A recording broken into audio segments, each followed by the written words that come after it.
दोस्तों, लालच वो बुरी बला है जो किसी भी इंसान के ऊपर अगर एक बार हावी हो जाए तो फिर उसे अच्छे और बुरे का होश ही नहीं रहता है।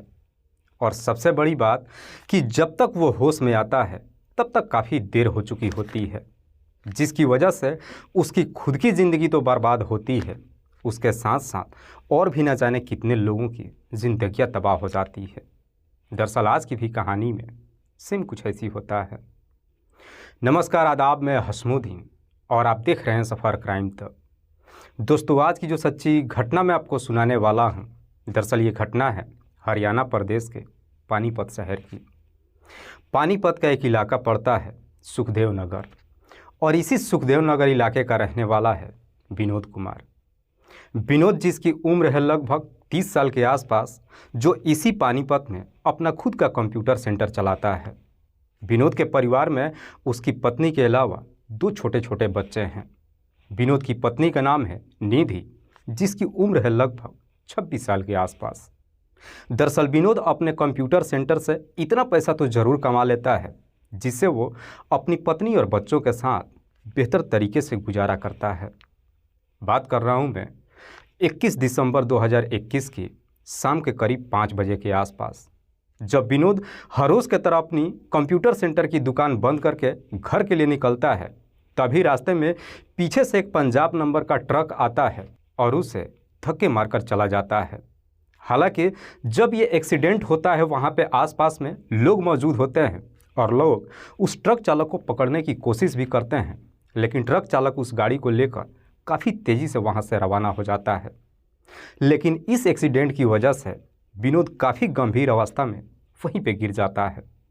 इसीलिए लोग आनन फानन में विनोद को लेकर के सबसे पहले नज़दीकी हॉस्पिटल में जाते हैं और साथ ही साथ इस बात की जानकारी विनोद की पत्नी निधि को दी जाती है। चूँकि मामला एक्सीडेंट का था, इसीलिए हॉस्पिटल के अंदर डॉक्टर इस बात की जानकारी पुलिस को दे देते हैं और थोड़ी देर के बाद पुलिस के साथ साथ विनोद की पत्नी निधि भी हॉस्पिटल में पहुँच जाती है। हालांकि निधि जब हॉस्पिटल में पहुंचती है और जब अपने पति विनोद की स्थिति को देखती है तो देखकर वो चीख चीख करके रोने लगती है। डॉक्टर जब इलाज करना शुरू करते हैं, इस इलाज के दौरान विनोद की जान तो बच जाती है, लेकिन एक्सीडेंट होने की वजह से उसके दोनों पैर खराब हो जाते हैं, जिसकी वजह से विनोद ना तो कभी बेड से उठ पाता है और ना ही वो चल पाता है। हालांकि पुलिस जब विनोद से इस एक्सीडेंट के बारे में पूछताछ करती है और उस पंजाब नंबर की गाड़ी का नंबर जब पूछताछ करती है तो विनोद उस गाड़ी का नंबर पुलिस को बता देता है।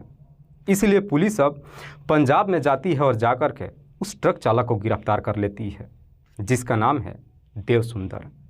देव, जिसकी उम्र लगभग 32 साल के आसपास है। पुलिस जब देव को गिरफ्तार करके थाने में लेकर आती है और जब देव से इस एक्सीडेंट के बारे में पूछताछ करती है तो देव पुलिस वालों को जवाब देते हुए कहता है कि साहब, मेरी गाड़ी का ब्रेक फेल हो गया था। मैं इस एक्सीडेंट से इतना काफ़ी डर गया था कि डर के मारे वहाँ से गाड़ी लेकर के भाग गया। देव जब अपनी सच्चाई कबूल कर लेता है, उसके बाद से पुलिस देव को गिरफ्तार करने के बाद जेल भेज देती है। लेकिन विनोद जब इधर हॉस्पिटल से डिस्चार्ज होकर के घर पर आता है, चूँकि वो कभी अब चल ही नहीं पाता है, इसलिए इस एक्सीडेंट की वजह से विनोद के पूरे परिवार पर दुखों का पहाड़ टूट पड़ता है।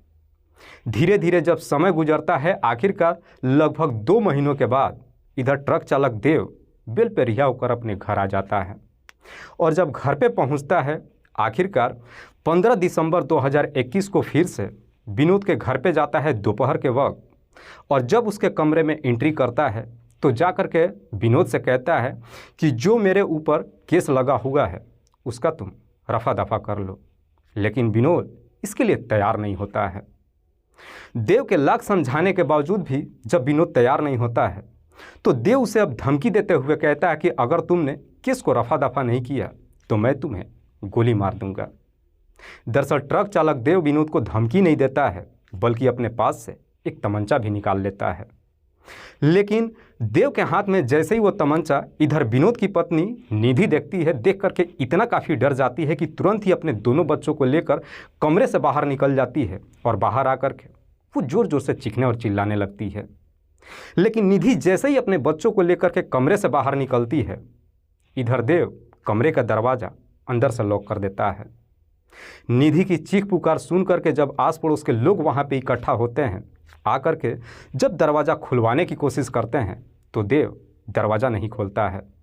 इसीलिए कुछ पड़ोसी जब खिड़की के माध्यम से जाकर झांकने की कोशिश करते हैं तो देखते हैं कि देव विनोद के ऊपर तमंचा ताने हुए खड़ा हुआ है। लेकिन देव जैसे ही खिड़की के माध्यम से लोगों को देखता है, इससे पहले कि लोग कुछ बोल पाते, देव विनोद के ऊपर गोली चला देता है, जिसकी वजह से विनोद की घटनास्थल पर ही मौत हो जाती है। लेकिन विनोद की जब मौत हो जाती है, इससे पहले कि देव वहां से भाग पाता, अब पड़ोसी उस दरवाजे को बाहर से लॉक कर देते हैं और साथ ही साथ इस बात की जानकारी पुलिस को दे देते हैं। इधर पुलिस को जब सूचना मिलती है, पुलिस जब विनोद के घर पे पहुंचती है, दरवाजे को खोल करके कमरे के अंदर एंट्री करती है और कमरे के अंदर से देव को गिरफ्तार कर लेती है। साथ ही साथ विनोद की डेड बॉडी को पोस्टमार्टम के लिए भेज देती है। पुलिस जब देव को गिरफ्तार करके थाने में लेकर आती है और जब देव से विनोद की हत्या की वजह पूछताछ करती है तो देव पुलिस को पूरी कहानी बता देता है। दरअसल देव पुलिस वालों से कहता है कि साहब, मैं अपने ऊपर लगे हुए केस की समझौता करने के लिए विनोद के घर पे गया था।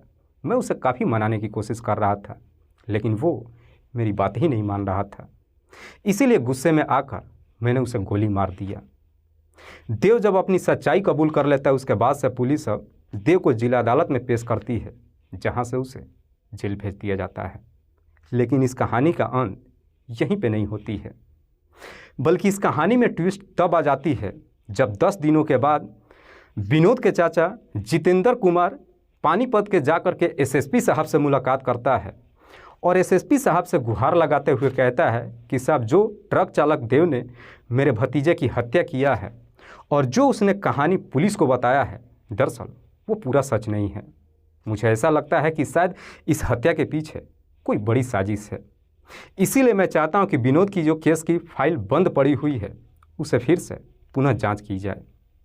जितेंद्र कुमार जब एसएसपी साहब से गुहार लगाता है, सारी बातें बताता है, एसएसपी साहब भी जितेंद्र की बात मान लेते हैं और फिर से पुनः इस केस की जांच करने की आदेश दे देते हैं। जैसे ही आदेश मिल जाती है, उसके बाद से पुलिस फिर से विनोद की केस की बंद पड़ी फाइल को ओपन करती है और इस केस की जांच पड़ताल करते हुए सबसे पहले ट्रक चालक देव सुंदर के मोबाइल नंबर की कॉल डिटेल्स को निकालती है। डिटेल्स को जब चेक करती है तो मालूम चलता है कि जब देव ने विनोद की एक्सीडेंट किया था, उससे पहले एक नंबर पे बातचीत किया था और ठीक उसी नंबर पे तब भी बातचीत किया था जब वो विनोद के घर पे उसकी हत्या करने के लिए गया था। ये इत्तेफाक नहीं हो सकता था। पुलिस को उस नंबर के ऊपर शक चला जाता है और इसी शक के आधार पर पुलिस अब उस नंबर की भी कॉल डिटेल्स को निकालती है। पुलिस जब उस नंबर की डिटेल्स निकालती है तो मालूम चलता है कि वो नंबर किसी सुमित उर्फ बंटू के नाम पर रजिस्टर्ड है। सुमित जिसकी उम्र है लगभग 28 साल के आसपास, जो इसी पानीपत में एक जिम ट्रेनर है। पुलिस को जैसे ही सुमित की डिटेल्स मिल जाती है, इसी डिटेल्स के आधार पर अब 7 जनवरी 2022 को पुलिस सुमित के घर पे जाती है और फिर उसे गिरफ्तार करके थाने में लेकर आ जाती है। और पुलिस जब सुमित से विनोद की हत्या के बारे में पूछताछ करती है तो सुमित भी ज़्यादा देर तक पुलिस के सामने नहीं टिक पाता है और आखिरकार मजबूर होकर अपनी सच्चाई कबूल कर लेता है और साथ ही साथ पुलिस वालों से कहता है कि हाँ साहब, विनोद की हत्या मैंने ही करवाया है, लेकिन इस हत्या में सिर्फ मैं ही अकेले शामिल नहीं हूँ, बल्कि खुद विनोद की पत्नी निधि भी शामिल है। सुमित जब विनोद की पत्नी निधि का नाम लेता है, उसके बाद से पुलिस अब सुमित के ही तहरीर पे विनोद की पत्नी निधि को भी गिरफ्तार कर लेती है और पुलिस जब निधि से उसके पति की हत्या के बारे में पूछताछ करती है, निधि जब इस हत्या की पूरी कहानी पुलिस को बताती है तो वाकई में इसे सुनने के बाद खुद पुलिस भी एकदम से चौंक जाती है। दरअसल इस कहानी की शुरुआत तब होती है जब निधि सुमित के ही जिम में जिम करने के लिए जाती है। दरअसल निधि, जो देखने में इतनी काफ़ी खूबसूरत है, जिसे देखने के बाद कोई भी नहीं कह सकता है कि निधि 2 बच्चों की माँ है, जब जिम करने के लिए जाती है और जिम ट्रेनर सुमित जब निधि की खूबसूरती को देखता है तो देखकर उसके तरफ खींचा चला आता है और सेम यही हाल इधर निधि की भी होती है। जिसकी वजह से निधि और सुमित के बीच में पहले दोस्ती होती है और जब बातचीत का सिलसिला शुरू होता है, आखिरकार बातचीत करते करते दोनों के बीच में प्रेम प्रसंग शुरू हो जाता है। और जब प्रेम प्रसंग शुरू होता है, बहुत जल्द ही वो भी समय आ जाता है जब दोनों ही मान मर्यादा की सारी सीमाएं लांघ जाते हैं। और एक बार जब इस तरह का सिलसिला कायम होता है, उसके बाद से कभी रुकने का नाम ही नहीं लेता है। दरअसल उसके बाद से निधि का जब भी अपने प्रेमी सुमित से मिलने का मन करता है, जिम के अंदर शाम होने का इंतज़ार करने लगती है ताकि सारे कस्टमर चला जाए, उसके बाद से जाकर वो सुमित से मुलाकात कर सके। और सेम होता भी ऐसे ही है। लेकिन अपने प्रेमी से मुलाकात करने के चक्कर में अब वो अक्सर लेट से अपने घर आने लगती है और बार बार शाम के वक्त देर से जब अपने घर पे आती है। इस वजह से अब निधि के पति विनोद को अपनी पत्नी के ऊपर शक हो जाता है। लेकिन विनोद को जब अपनी पत्नी को लेकर के शक होता है, अपनी पत्नी से पूछताछ नहीं करता है, बल्कि सच्चाई पता लगाने के लिए उसका पीछा करने लगता है। और एक दिन जिम के अंदर जब निधि अपने प्रेमी से मुलाकात कर रही होती है, उसी वक्त ही उसका पति विनोद पहुंच जाता है और फिर खिड़की के माध्यम से दोनों को ही आपत्तिजनक स्थिति में देख लेता है। हालांकि विनोद जब इस तरह का नज़ारा देखता है, उस वक्त ये दोनों विनोद को नहीं देख पाते हैं। विनोद जब इस तरह की नज़ारा देखता है, वहाँ पे तो अपनी पत्नी से कुछ नहीं कहता है, चुपचाप घर आ जाता है और फिर अपनी पत्नी के घर आने का इंतज़ार करने लगता है। शाम के वक्त निधि जब अपने घर पे पहुँचती है और विनोद जब अपनी पत्नी से पूछताछ करता है, तो निधि अपने पति से झूठ बोलने लगती है। चूँकि विनोद सारी सच्चाई अपनी आंखों से देख चुका था, उसकी पत्नी जैसे ही झूठ बोलती है, विनोद अपनी पत्नी की बुरी तरीके से पिटाई कर देता है और साथ ही साथ उसका घर से भी बाहर निकलना बंद कर देता है। जिसकी वजह से निधि और सुमित चाह करके भी एक दूसरे से मुलाकात नहीं कर पाते हैं। लेकिन शायद तब तक देर हो चुकी थी, क्योंकि तब तक निधि और सुमित शादी करने का फैसला कर चुके थे। चाह करके भी जब दोनों एक दूसरे से मुलाकात नहीं कर पाते हैं, मुलाकात करने के लिए तड़प उठते हैं। बेचैनी जब ज़्यादा बढ़ती है, आखिरकार एक दिन सुमित मौका निकाल करके कैसे भी निधि से मुलाकात कर ही लेता है। और जब कई दिनों के बाद जब दोनों की मुलाकात होती है, तो निधि अपने प्रेमी को समझाते हुए कहती है कि अगर वाकई में तुम चाहते हो कि मैं तुम्हारे साथ ज़िंदगी भर अपना जीवन व्यतीत करूं, तो तुम मेरे पति को हमेशा के लिए इस दुनिया से हटा दो। निधि जब अपने ही पति को प्रेमी से इस दुनिया से हटाने के लिए कहती है, इधर सुमित भी निधि के प्यार में इस प्रकार से अंधा हो चुका था कि उसका ये काम करने के लिए तैयार हो जाता है। उसके बाद से ये दोनों मिल करके एक बहुत ही बेहतर तरीके से प्लान बनाते हैं और इसी प्लान के तहत सुमित जाकर के ट्रक चालक देव सुंदर से मुलाकात करता है और देव से कहता है कि अगर तुमने मेरा काम कर दिया, एक्सीडेंट करके विनोद को अगर इस दुनिया से हटा दिया, तो बदले में मैं तुम्हें 10 लाख रुपया कैश दूंगा, साथ ही साथ तुम्हारे पूरे परिवार का ज़िंदगी भर का खर्चा भी उठाऊंगा। चूँकि देव का भी स्थिति कुछ ज़्यादा ठीक नहीं था, इसीलिए देव पैसों की लालच में आ जाता है और फिर इस काम को करने के लिए तैयार हो जाता है। उसके बाद से देव एक सही मौके का इंतज़ार करने लगता है और आखिरकार 15 अक्टूबर 2021 को जब विनोद हर रोज़ की तरह अपना कंप्यूटर सेंटर बंद करके घर आ रहा था, रास्ते में ही देव पीछे से अपनी ट्रक लेकर के आता है और जोरदार की विनोद को टक्कर मारकर वहां से चला जाता है। लेकिन खुशकिस्मती से इस एक्सीडेंट में विनोद की मौत नहीं होती है, लेकिन उसकी दोनों टांगें खराब हो जाती है, जिसकी वजह से विनोद कभी अपना बेड छोड़ ही नहीं पाता है। हालांकि विनोद की ज़िंदगी बच तो जाती है, लेकिन जब वो बेड से चल नहीं पाता है, उसके बाद से उसकी पत्नी निधि भी आज़ाद हो जाती है। दरअसल निधि और सुमित सोचते हैं कि अब हमें विनोद को मारने की कोई ज़रूरत नहीं है, क्योंकि विनोद तो अब कभी बेड से उठ ही नहीं पाएगा। विनोद जब अपना बेड पकड़ लेता है, उसके बाद से निधि और सुमित फिर से पहले के जैसे ही एक दूसरे से मुलाकात करने लगते हैं। लेकिन जैसे ही कुछ महीने का समय गुजरता है, फिर न जाने क्यों विनोद को अपनी पत्नी को लेकर शक हो जाता है। चूँकि विनोद अपने घर से तो बाहर नहीं निकल पाता था, इसीलिए अब सच्चाई पता लगाने के लिए विनोद एक आदमी को अपनी पत्नी के पीछे लगा देता है और जो अपनी पत्नी को लेकर के शक कर रहा था, आखिरकार वो शक सच में बदल जाता है। वो आदमी आकर के विनोद से कहता है कि वाकई में तुम्हारी पत्नी का फिर से उसके प्रेमी के साथ में पहले जैसा ही अफेयर शुरू हो चुका है। इस बात की जब पुष्टि हो जाती है उसके बाद से विनोद फिर से काफ़ी गुस्से में आ जाता है और अपनी पत्नी को फिर से घर से बाहर जाना एकदम से बंद कर देता है, जिसकी वजह से अब निधि और सुमित फिर से एक दूसरे से मुलाकात नहीं कर पाते हैं। दोनों की जब मुलाकात नहीं हो पाती है बेचैनी फिर से बढ़ती है और फिर एक दिन मौका निकाल करके सुमित निधि से मुलाकात करता है और फिर दोनों मिल करके अब विनोद को इस दुनिया से हटाने का प्लान बनाते हैं। और फिर इसी प्लान के तहत खुद जाकर के विनोद ट्रक चालक देव सुंदर को बेल पे रिहा करवा देता है। देव सुंदर जब बेल पे रिहा हो जाता है फिर से उसे उन्हीं सारे पैसों की लालच देता है और कहता है कि अगर तुमने विनोद की हत्या कर दिया तो मैं तुम्हें 10 लाख रुपया ही नहीं दूंगा बल्कि तुम्हारे पूरे परिवार का खर्चा भी उठाऊंगा।